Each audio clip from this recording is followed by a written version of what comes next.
Hello everyone, I am Shaista Ansari and in this video today I will going to explain about the future continuous tense.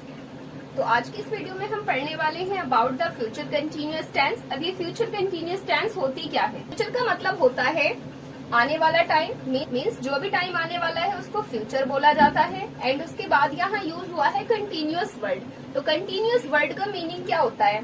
Continuous word उसी tense में use होता है जिस tense में work continue रहता है। तो future continuous tense के सेंटेंसेस की पहचान क्या होगी? इसकी पहचान ये होगी कि इस टेंस के सेंटेंसेस के अंत में रहा होगा, रही होगी, रहे होंगे आदि शब्द आएंगे। तो किसी भी टेंस के अकॉर्डिंग सेंटेंसेस की पहचान उसके लास्ट के कुछ वर्ड्स से होती है। जैसे कि यहाँ पर मैंने लिखा है कि इस टेंस के अकॉर्डिंग सेंटेंसेस की पहचान है कि इसमें वाक्य के अंत में रहा होगा, रही होगी, रहे होंगे आदि शब्द आते हैं। अब इस टेंस का रूल क्या है? पहले इसका रूल देख लेते हैं। तो इस टेंस का रूल है, सबसे पहले हमें यूज करना होगा subject, then shall oblique will and plus be plus verb first form and plus ING plus object. तो अब इस टेंस के अकॉर्डिंग कुछ सेंटेंसेस बनाना स्टार्ट करते हैं। तो अब स्टार्ट करते हैं इस टेंस के सेंटेंसेस बनाना। अब जैसे कि फर्स्ट सेंटेंस में लिखा है मैं कल खाना खा रहा होऊंगा। तो इस टेंस के लास्ट में यहाँ पर रहा होऊंगा वर्ड है, तो इससे हमें पता लगता है कि ये फ्यूचर कंटिन्यूअस टेंस का सेंटेंस है। एंड अब हमें सिंपली इस सेंटेंस को इस रूल के अकॉर्डिंग ट्रांसलेट कर देना होगा इंग्लिश में। तो सबसे पहले हमें इस सेंटेंस में यूज करना होगा सब्जेक्ट। एंड सब्जेक्ट क्या होता है? सब्जेक्ट वो वर्ड होता है जिसके बारे में बात हो रही होती है। तो सेंटेंस का सब्जेक्ट होगा आई। एंड अब हमें यहाँ पर हेल्पिंग वर्ब में से शैल या विल में से एक वर्ड यूज करना होगा अकॉर्डिंग टू द सब्जेक्ट। शैल ये कहाँ पर यूज होता है एंड विल कहाँ यूज होता है? Actually shall only I and we के साथ में यूज होता है, किसी अदर सब्जेक्ट के साथ में शैल यूज नहीं होता। तो आई के साथ में हमें यहाँ यूज करना होगा शैल एंड बी कंपल्सरी है ऑल सब्जेक्ट्स के साथ में। तो अब हमें यूज करना होगा be and then verb first form. So what is the verb in this sentence? इस सेंटेंस के अंदर जो वर्ब है वो है खा रहा। खा जो वर्ड है वो बनता है खाने से, जिसको बोला जाता है ईट। एंड ईट में हमें यूज करनी होगी आईएनजी फॉर्म। एंड इसके बाद हमें सिंपली यूज करना होगा ऑब्जेक्ट। इस सेंटेंस का ऑब्जेक्ट होगा food.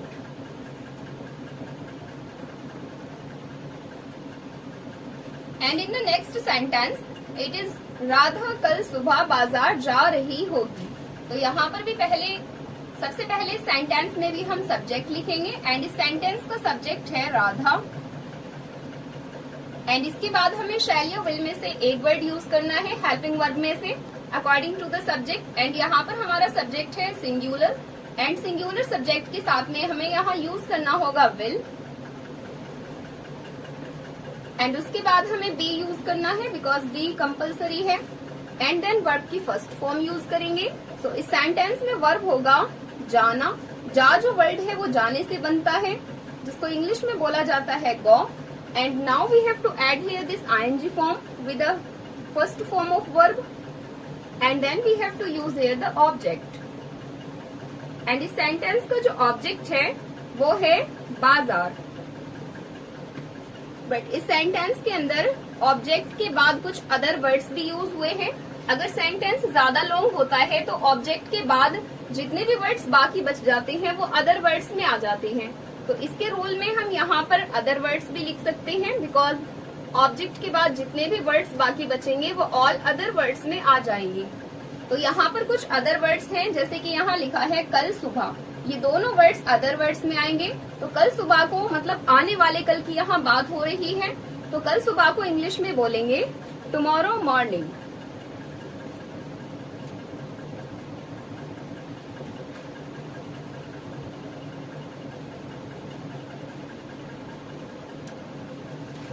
And in the next sentence वह गाना गा रहा होगा।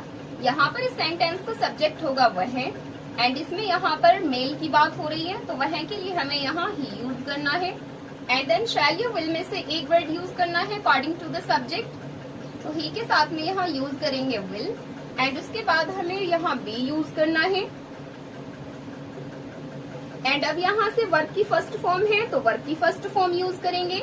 एंड इस सेंटेंस का वर्ब होगा गा रहा, बिकॉज काम करने को वर्ब बोला जाता है एंड इसमें गाने का काम किया जा रहा है, तो गाने को बोलते हैं सिंग।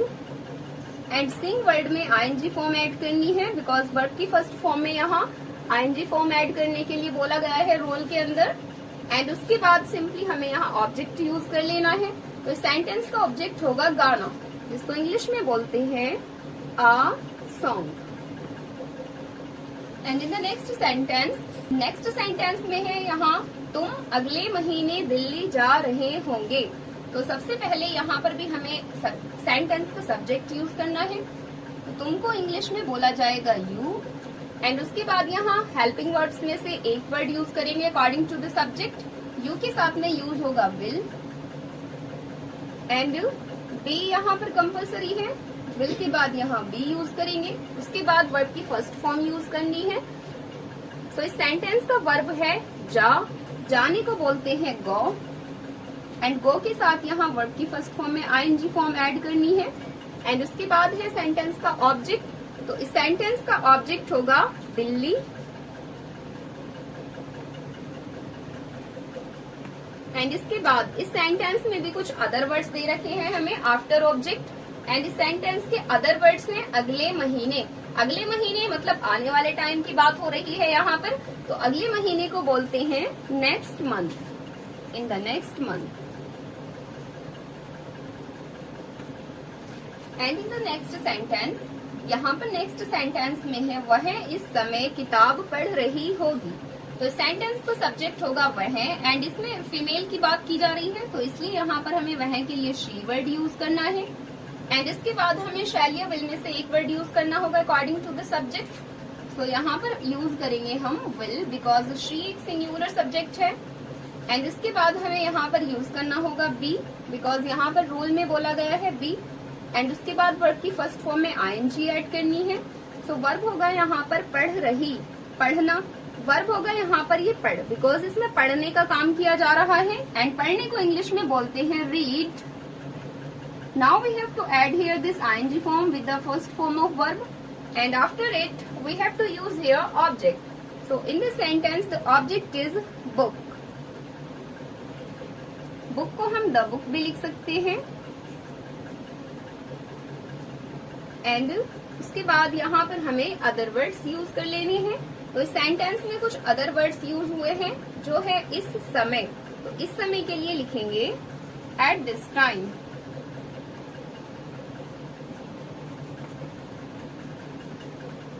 तो आज की इस वीडियो में ओनली इतना ही। आई होप आपको ये वीडियो पसंद आई होगी। अगर आपको ये वीडियो हेल्पफुल लगी हो या मेरी वीडियो पसंद आई हो तो इस वीडियो को लाइक करें एंड इस चैनल को सब्सक्राइब करें।